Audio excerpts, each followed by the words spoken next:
If I had any advice at this point in my life, it's this. Try not to live with fear. I know now, looking back, that I spent the first half of my life in fear, although I couldn't have recognized it at the time.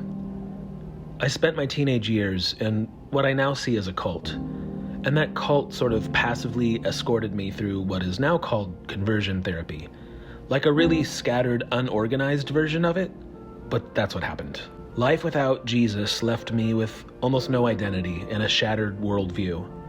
And for most of my 20s, I was either chasing something or running from something. It's still hard to tell. In my 30s began a ticking clock. I was terrified of becoming some sort of 40-year-old failed loser artist. I think somehow I knew what the future held. Maybe I created it.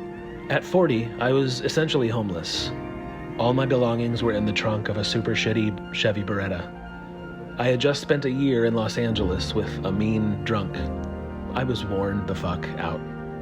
I became the man I feared I'd become. Somehow I ended up in New York City that winter.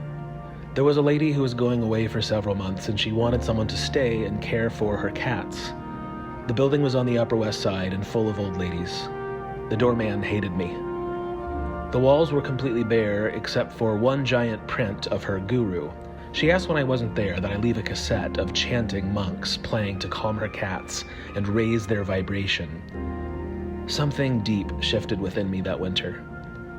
I remember those few cold months, not as the time when fear left me, but more like it cooled down and left a strange, valuable thing inside me. I still carry it with me, like in a good way. I just wore it out.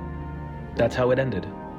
And then when I was done with it, I sat alone in an empty apartment with chanting cats.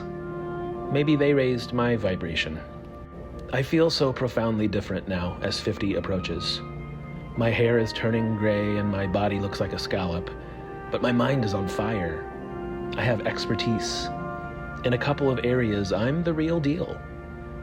I wish I could have known that all those years ago. And again, in a way, maybe I did. Maybe I created it. Anyway, here's the view out of that apartment window in New York that winter. Don't be afraid.